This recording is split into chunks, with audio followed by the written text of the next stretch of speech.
E aí galera, Thor e Tempestade estão entre os mais poderosos do universo. Com a força Odin, ele teve um dos maiores auges da história, enquanto ela, apenas se conectando com os elementos, teve o poder descrito como quase infinito, o que chega a ser assustador, porque só precisa se tornar uma com os elementos para alcançar esse nível absurdo de poder.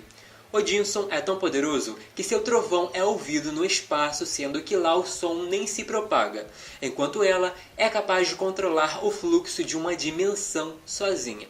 Ao mesmo tempo que são semelhantes, também são bem diferentes. Um é um guerreiro muito focado na força bruta, enquanto a outra consegue ser mais sutil e se engana quem pensa que ela não pode lutar contra pesos pesados, porque já mostrou que pode sim e até já foi mais veloz que um raio.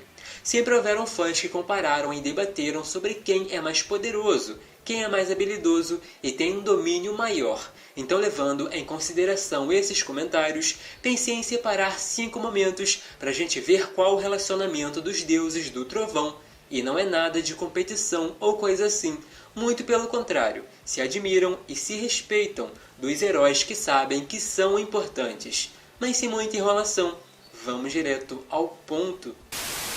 Comparando os raios, a aventura Marvel Os Vingadores foi uma HQ até meio engraçada, porque Odin apareceu na Terra querendo falar com o Thor, mas ele e a Tempestade estavam se conhecendo, e por isso ficaram se escondendo do pai de todos. O Homem-Aranha, que não tinha nada a ver com a história, acabou se tornando cúmplice porque pediram para ele dar cobertura enquanto se escondiam pela Torre dos Vingadores. Pouco depois, no alto dos prédios, conversaram justamente sobre os raios.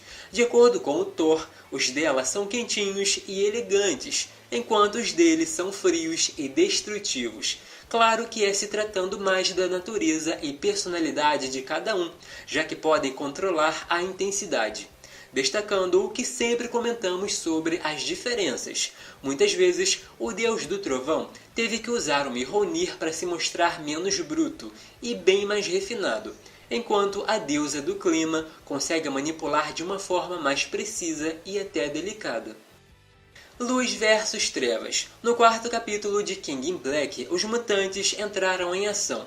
Kano tinha como intenção usar seu exército para acabar com a luz da existência. E claro, temos aqueles heróis relacionados à luz e outros tipos de energia. Thor e Tempestade estão entre eles, e como dois deuses, de certa forma relacionados à luz, não deixariam as trevas vencer tão fácil. Essa foi uma HQ onde vários heróis lutaram juntos, e um dos momentos mais interessantes aconteceu quando Ciclope, Mulher Invisível e o Doutor Estranho, com o poder da Árvore dos Mundos, se juntaram para derrubar um exército. Do outro lado, Thor e Ororo foram convidados a ascender e cobriram praticamente toda a cidade com raios que derrubaram centenas de dragões. Isso aconteceu pouco antes da Jean entrar na mente do deus dos simbiontes e descobrir que existia um oposto, o deus da luz, se conectando com ele em alguma parte do universo. Guerra Civil. O capítulo 25 de Pantera Negra de 2005 começa com o Senhor Fantástico e a Tempestade conversando justamente sobre a Guerra Civil, com ele dizendo que o Pantera não falou nada sobre o ato de registro super-humano, e ela respondeu que não é apropriado um chefe de Estado de outro país comentar sobre a política dos Estados Unidos. Pouco depois, T'Challa avisou que a embaixada de Wakanda devia ser evacuada, porque o prédio estava sob ameaça. Então vários heróis apareceram e, em seguida, um androide clone do Thor, querendo que se rendesse. Mas a Tempestade não é de correr. Bateu de frente e ele ficou furioso, mirando uma versão do Mjolnir na direção da heroína, que desviou. Não satisfeito, ele quebrou parte de um prédio para intimidar. Foi aí que os dois começaram um confronto com direito a tornados, e Ororo lançou logo um caminhão em cima. Quando ele decidiu fazer o mesmo, a Mulher Invisível entrou no meio, mas foi soterrada pelos escombros. Com isso, Ororo propositalmente voou e, enquanto era seguida, se conectou com um campo eletromagnético para emitir um pulso diretamente no cérebro dele, o nocauteando, até que o Hércules apareceu e tomou a frente na luta. mas um exemplo de que essa mulher pode derrotar alguém com um simples pensamento. Resistindo ao Stormcaster. Enquanto Rainha Ororo estava em Wakanda, recebeu a notícia do Thor. Sua visita não foi anunciada. Chegou de repente e os dois conversaram sob um clima bem agradável. Então ele disse que desde que Asgard foi destruída no cerco, começou a procurar as relíquias que aparentemente desapareceram no evento. Então levou uma caixa com o nome da Ororo e descobriu que era o Stormcaster, criado para ela pelo Loki clássico há muito tempo. Mas talvez não fosse bom mexer naquilo. Ainda assim, ela tocou, e foi aí que mudou completamente. De acordo com o Thor, estava sob efeito de uma maldição.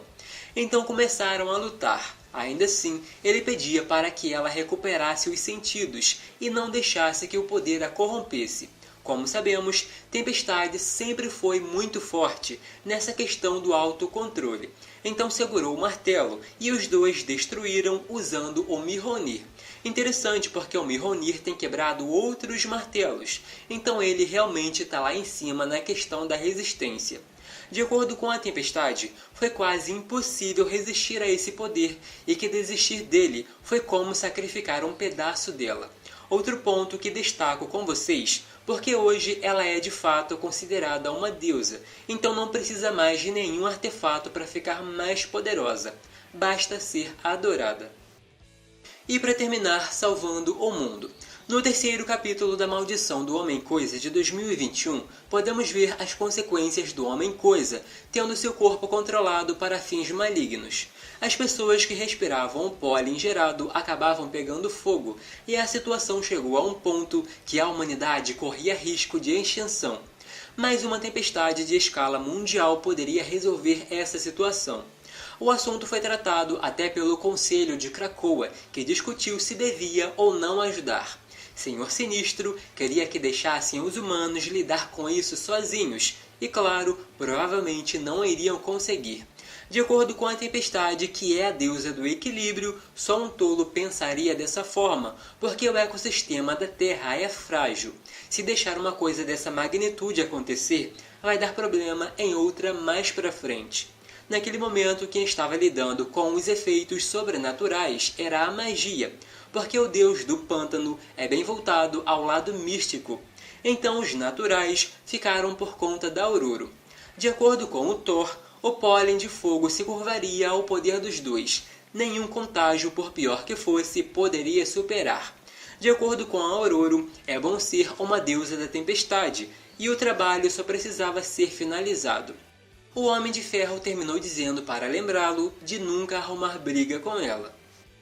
E aí galera, curtiram o vídeo? Se sim, não esqueçam de deixar aquele like, se inscrever e ativar o sino das notificações para não perder os próximos. E para quem quiser me seguir nas redes sociais, é só pesquisar pelo @dinostalgico. Uso o mesmo endereço em todas elas, então é bem fácil me encontrar. Até o próximo!